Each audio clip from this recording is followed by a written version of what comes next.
Harish BP. ಸಭಾಧ್ಯಕ್ಷರೇ, ಚುಕ್ಕೆ ಗುರುತಿನ ಪ್ರಶ್ನೆ 945 ಸನ್ಮಾನ್ಯ ಕಂದಾಯ ಸಚಿವರಿಗೆ. ಮಾನ್ಯ ಅಧ್ಯಕ್ಷರೇ, ಗೌರವಾನ್ವಿತರಿಗೆ ಉತ್ತರ ಒದಗಿಸಿಕೊಟ್ಟಿದ್ದೇವೆ. ಸಭಾಧ್ಯಕ್ಷರೇ, ದಾವಣಗೆರೆ ಜಿಲ್ಲೆಯ ಮಾಜಿ ಸೈನಿಕರಿಂದ ಜಮೀನು ನಿವೇಶನ ಮಂಜೂರಾತಿ ಕೋರಿ ಅರ್ಜಿ ಎಷ್ಟು ಬಂದಿದೆ ಅಂತಕ್ಕಂಥ ಪ್ರಶ್ನೆ ಕೇಳಿದ್ದೆ. ಅದಕ್ಕೆ ನಮ್ಮ ಜಿಲ್ಲೆಯಿಂದ 338 ಅರ್ಜಿ ಸ್ವೀಕೃತ ಆಗಿದೆ ಅಂತೇಳಿ ಕೊಟ್ಟಿದ್ದಾರೆ. ಪುರಸ್ಕೃತಗೊಂಡ ಅರ್ಜಿಗಳ ಸಂಖ್ಯೆ 00, ತಿರಸ್ಕಾರಗೊಂಡ ಅರ್ಜಿಗಳ ಸಂಖ್ಯೆ 00 ಅಂತೇಳಿ ಉತ್ತರ ಕೊಟ್ಟಿದ್ದಾರೆ. ಮಾಜಿ ಸೈನಿಕರ ನಿಜವಾಗ್ಲೂ ನಮ್ಮನ್ನು ಕಾಯ್ತಾ ಇರ್ತಕ್ಕಂಥ ಸೈನಿಕರ ಅರ್ಜಿಗಳಿಗೆ 3 ವರ್ಷದಿಂದ ಅರ್ಜಿಗಳ ಪರಿಶೀಲನೆ ಮಾಡಿಲ್ಲ ಅಂತ ಹೇಳಿದ್ರೆ ತುಂಬ ನೋವಾಗ್ತದೆ. ಸ್ವೀಕೃತನೂಗೊಂಡಿಲ್ಲ, ಪುರಸ್ಕೃತನೂಗೊಂಡಿಲ್ಲ. ಅಂದರೆ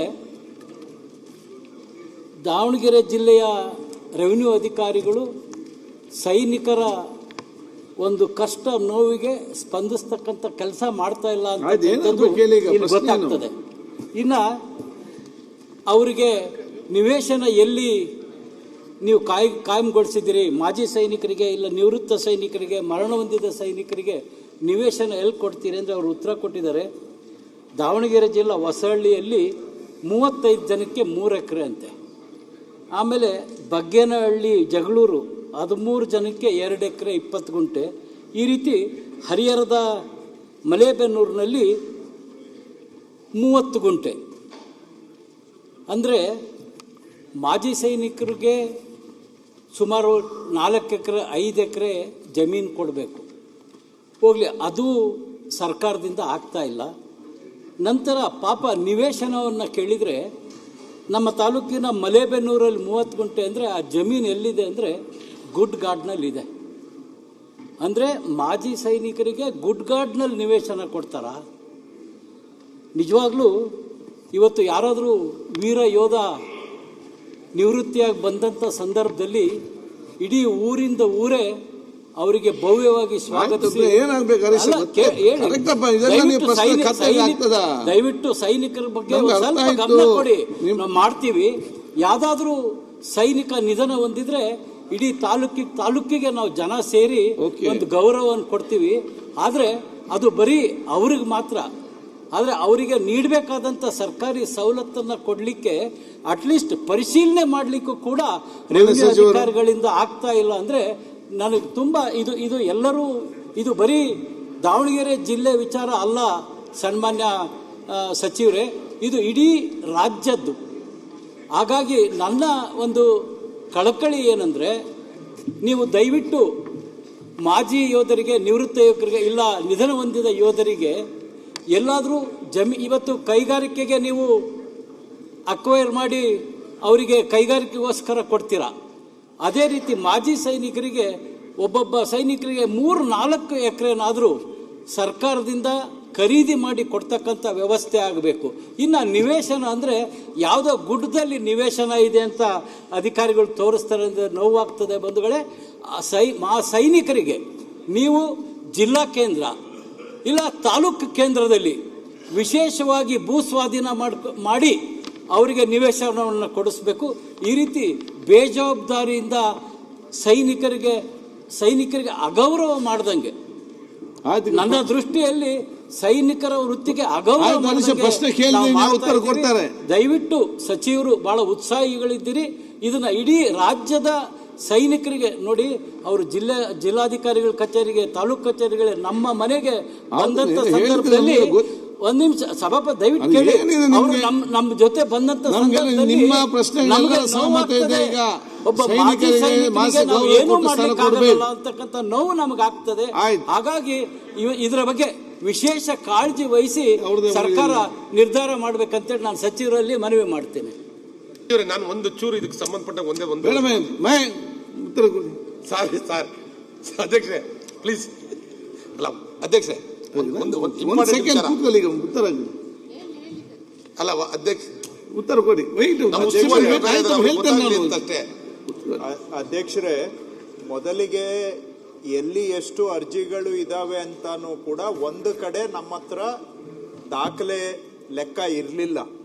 ಈಗ ಇದಕ್ಕೋಸ್ಕರ ಒಂದು ಆನ್ಲೈನಲ್ಲಿ ಇರೋ ಅರ್ಜಿಗಳನ್ನೆಲ್ಲ ಡಿಜಿಟೈಸ್ ಮಾಡಿ ನಮಗೆ ಕೂತಲ್ಲೇ ಈಗ ಅಟ್ಲೀಸ್ಟ್ ಎಷ್ಟು ಅರ್ಜಿ ಇದೆ ಯಾವ್ಯಾವ ತಾಲೂಕಲ್ಲಿ ಜಿಲ್ಲೆಯಲ್ಲಿ ಅಂತ ಈಗ ಖಚಿತತೆ ಬಂದಿದೆ.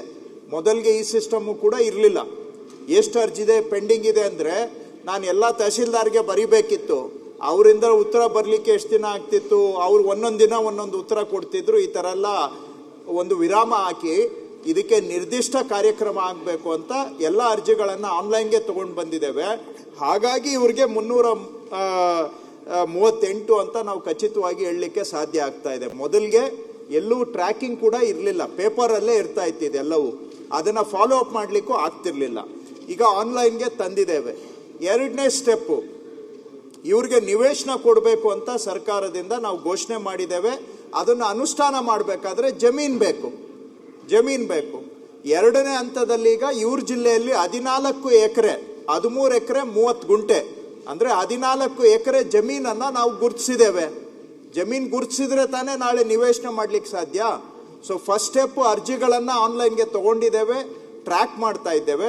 ಎರಡನೇದರಲ್ಲಿ ಜಮೀನನ್ನು ಗುರುತಿಸಿದ್ದೇವೆ 14 ಎಕರೆ. ಕರೆಕ್ಟಾಗಿ 14 ಎಕರೆಯಲ್ಲಿ ನಾವು ಮಾಡಿದರೆ 300ಕ್ಕಿಂತ ಹೆಚ್ಚು ಸೈಟ್ಗಳು ಆಗ್ತದೆ, 350 ಸೈಟ್ ಆಗುತ್ತೆ. ಈಗ ಇವುಗಳನ್ನು ಇನ್ನೂ ನೀವು ಅಂದರೆ ಪರಿಷ್ಕೃತನೂ ಮಾಡಿಲ್ಲ, ತಿರಸ್ಕೃತನೂ ಮಾಡಿಲ್ಲ ಅಂತ ಹೇಳ್ತಾ ಇದ್ದೀರಿ. ಅಲಾಟ್ಮೆಂಟ್ ಮಾಡೋವಾಗ ಅದನ್ನು ಮಾಡ್ತೇವೆ. ಅಲಾಟ್ಮೆಂಟ್ ಮಾಡೋವಾಗ ಎಲಿಜಿಬಿಲಿಟಿಯನ್ನು ಪರಿಶೀಲನೆ ಮಾಡಿ ಅಲಾಟ್ಮೆಂಟ್ ಮಾಡ್ತೇವೆ. ಸೊ ಈ ವರ್ಷದಲ್ಲಿ ಮಾನ್ಯ ಅಧ್ಯಕ್ಷರೇ, ಅಲ್ಲಿ ಅವರಿಗೆ ಒಂದು ಲೇಔಟನ್ನು ಬಡಾವಣೆಯನ್ನು ಮಾಡಿ ಅವರಿಗೆ ನಿವೇಶನ ಕೊಡುವಂಥ ಕಾರ್ಯಕ್ರಮ ಈ ವರ್ಷ ನಾವು ಹಾಕ್ಕೊಂಡಿದ್ದೇವೆ. ಈ ವರ್ಷದಲ್ಲಿ ರಾಜ್ಯದ ಎಲ್ಲ ಕಡೆ ಎಲ್ಲೆಲ್ಲಿ ಈ ರೀತಿಯಾಗಿ ಅರ್ಜಿಗಳು ಬಾಕಿ ಇದ್ದಾವೆ ಅವ್ರಿಗೆ ಸರ್ಕಾರದಿಂದ ಬಡಾವಣೆ ಮಾಡಿ ನಿವೇಶನ ಕೊಡುವಂತ ಕೆಲಸ ಈ ವರ್ಷ ಮಾಡ್ತೇವೆ. ಸಭಾಪತಿಗಳೇ, ಈ ಉತ್ತರದಲ್ಲಿ ಏನು 14 ಎಕರೆ ಅಂತ ಹೇಳಿದ್ರಲ್ಲ, ಇದು ಗ್ರಾಮೀಣ ಪ್ರದೇಶದಲ್ಲಿ, ಅದರಲ್ಲೂ ಹರಿಹರ ತಾಲೂಕಿನ ಮಲೇಬೆನ್ನೂರಿನ 155 ಸರ್ವೆ ನಂಬರ್, ಅದು ಗುಡ್ಡದಲ್ಲಿದೆ. ಮಾಜಿ ಸೈನಿಕರು ತಾಲೂಕು ಮುಖ್ಯ ಕೇಂದ್ರದಲ್ಲಾದರೂ ಜಿಲ್ಲಾ ಕೇಂದ್ರದಲ್ಲಾದರೂ ನಿವೇಶನ ಕೊಟ್ಟರೆ ಅದಕ್ಕೆ ನಿವೇಶನ ಅಂತೀವಿ. ಗುಡ್ಡದಲ್ಲಿ 30-40 ಕೊಟ್ಟರೆ ಅಲ್ಲಿ ಹೋಗಿ ಅವ್ರು ಏನು ಮಾಡಲಿಕ್ಕೆ ಸಾಧ್ಯ? ಅವ್ರು ಇಷ್ಟು ವರ್ಷ ದೇಶ ಕಾದಿದ್ದಾರೆ. ಇಲ್ಲಿ ಅವ್ರಿಗೆ ನಾವು ನಿವೇಶನ ಕೊಟ್ಟರೆ ಅಲ್ಲಿರ್ತಕ್ಕಂಥ ಚಿರತೆ ಮತ್ತು ಇದು ಕರಡಿಗಳು ಓಡಾಡೋ ಜಾಗ ಈ ಸರ್ವೆ ನಂಬರು, ಇದನ್ನು ತೋರಿಸಿದ್ರೆ ತಪ್ಪಾಗಲ್ವಾ ಸಭಾಪತಿಗಳೇ?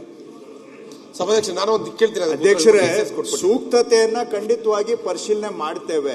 ಅದು ಬಡಾವಣೆಗೆ ಸೂಕ್ತ ಇದೆಯಾ ಇಲ್ವಾ ಅನ್ನೋದನ್ನ ಏನು ಸದಸ್ಯರು ಹೇಳ್ತಾ ಇದ್ದಾರೆ ಅದನ್ನ ಪರಿಶೀಲನೆ ಮಾಡ್ತೇವೆ. ಆದ್ರೆ ಇರೋ ಜಮೀನಲ್ಲಿ ನಾನು ನಿವೇಶನ ಕೊಡ್ಬೋದೇ ಬಿಟ್ಟು ಬೇರೆ ವಿಚಾರಗಳನ್ನ ನಾನು ಯೋಚನೆ ಮಾಡ್ಲಿಕ್ಕೆ ಆಗೋದಿಲ್ಲ.